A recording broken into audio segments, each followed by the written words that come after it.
Welcome to A Guide to Every Deck in Modern. Today we're looking at Death and Taxes. Death and Taxes, shortened to D&T, is a disruptive tempo deck that uses various hate bears to tax the opponent's mana or otherwise deny their ability to function while applying pressure. There are various ways to build the deck, but they almost always include Leonin Arbiter, Thalia, Guardian of Thraben, Aether Vial, and numerous other creatures that function as hate bears like Archon of Emeria or threats such as Stoneforge Mystic. Leonin Arbiter can win games by eliminating all of the opponent's lands via Ghost Quarter and similar effects. Stoneforge gives the deck a much-needed mid-range game plan for when the taxes aren't effective or fast enough. The deck is always at least white but can splash into a second color. Never 3 colors though, as Arbiter stops fetch lands. Recently, players have taken to splashing green due to Boseju's interaction with it. The deck also may or may not play Yorion, though it seems to have become stock even in Legacy D&T. The taxing effects of the deck are not absolute and can be overcome if the game goes too long.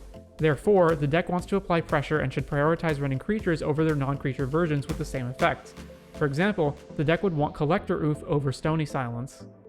Flicker Wisp uniquely deserves its own analysis since it's a multi-tool that does a ton of things. It can re-trigger ETB effect, reset Aether Vial, reset Kaldra if the germ died, untap a land or attacker, temporarily clear away a blocker or hate piece, kill tokens including the illusions left behind by Skyclave Apparition, and in combination with Yorion, becomes a never-ending blink bonanza. The same applies to Charming Prince, but only for creatures.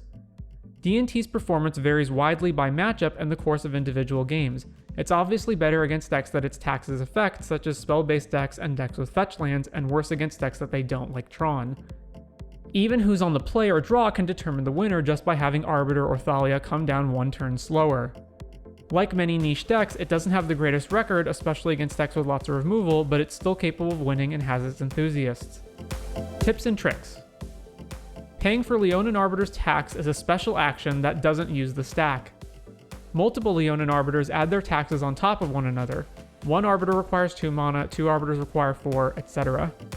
Awkwardly, Arbiter shuts off Stoneforge Mystic. Try to sequence them correctly. Flicker Wisp can be put into play with Aether Vial at instant speed. This lets you do neat tricks like blinking out an opponent's permanent for a turn or protecting your creatures from removal. You can activate Aether Vial on upkeep if you want to flash in a creature with a specific mana value and uptick the counter on it. If Batterskull's Germ is gone and you want to bounce and replay it with Stoneforge Mystic, you can activate Stoneforge and hold priority, then bounce Batterskull. This way, if they kill Stoneforge in response, you'll still get your Batterskull back onto the battlefield. Similarly, if you control Stoneforge and Aether Vial on 2, you can activate Stoneforge and hold priority, then flash in a second Stoneforge so that the equipment you search for will be put into play without giving your opponent a window for removal.